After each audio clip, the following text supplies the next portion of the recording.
Assalamualaikum warahmatullahi wabarakatuh. Sahabat netizen, Uda El Huda dimanapun kau berada, alhamdulillah jumpa lagi bersama Uda El Huda dalam kajian kita kupas tuntas tentang ajaran-ajaran agama. Hari ini lagi ngebahas tentang yang lagi viral tuh. Ya, katanya ada seorang wali murid yang berasal dari salah satu instansi pemerintah, begitu, yang ketepatan anaknya katanya sih dipukulin dengan gurunya, dan gurunya ini ketepatan guru honorer, dan sekarang gurunya dituntut dimasukkan penjara, kemudian gurunya dituntut untuk uang damai sekitar 50 juta. Wallahu alam bisawab, kebenaran berita ini yes or no, I don't know, saya nggak tahu. Tetapi teman-teman yang dirahmati Allah, yang ingin saya sampaikan adalah sebagai seorang santri yang pernah mondok 12 tahun, bagi saya terpenting dalam ilmu itu bukan sekedar tentang materi ilmunya aja. Karena kalau kita cari ilmu, di Google banyak teman-teman, di YouTube juga banyak. Teman-teman bisa cari, tanya aja dengan ChatGPT. Apapun yang Anda tanyakan tentang ilmu pasti kejawab kok. Tapi tahu nggak, yang beda dengan belajar dengan seorang guru adalah keberkahan, ridho dari seorang guru. Maka saya selalu katakan, apapun yang dilakukan guru, seorang murid bersabarlah, ikutilah. Bahkan Al-Imam Ali bin Abi Thalib mengatakan, Man 'allamani harfan fa ana 'abdun indah. Jadi aku satu huruf, maka ketahuilah, demi Allah, aku adalah budak di sisinya. Tuh, dengar.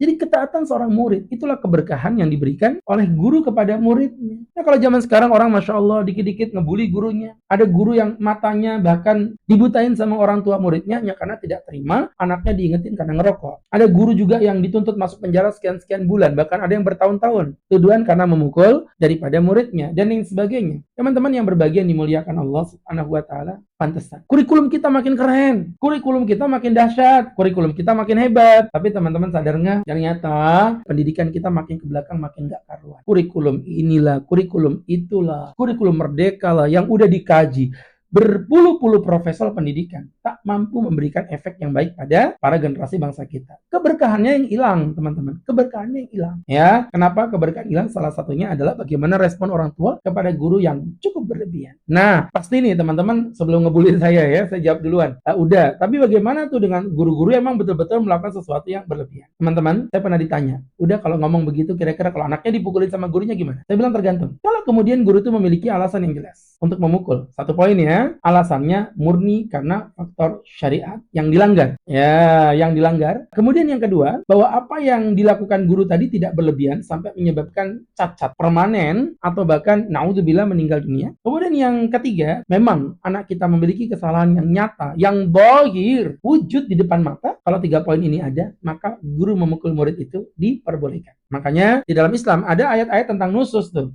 Ya, di mana ayat nusus itu Allah katakan, walaupun temanya antara suami pada istri, ya. Jika istrimu melakukan nusus, wallati takhafuna nusuzahunna, jika perempuan itu melakukan nusus, kedurhakaan kepada seorang suami, fa'idhuhun, nasihatilah istrimu. Udah dinasihatin tuh nggak mempan juga. Baru yang kedua, wahjuruhunna fil madhaji, pisah ranjang. Nah, kalau dalam dunia pendidikan biasanya saya terapkan dengan sistem mengucilkan anak secara psikis, yang biasanya iya anakku pinter, anakku sayang, itu kita hilangin sehingga dia ngerasa guruku ada perubahan sikap kepada aku. Dan biasanya sih anak-anak itu lebih sensitif tentang hal itu. Kemudian yang ketiga, kalau masih nggak mempan juga, maka fadribuhun, pukullah mereka. Nah, inilah pukulan yang diperbolehkan di dalam Islam, dan Nabi mengkonfirmasi dalam hadisnya, ayyadharban ghairu mubarrihin, pukulan yang tidak menyakitkan.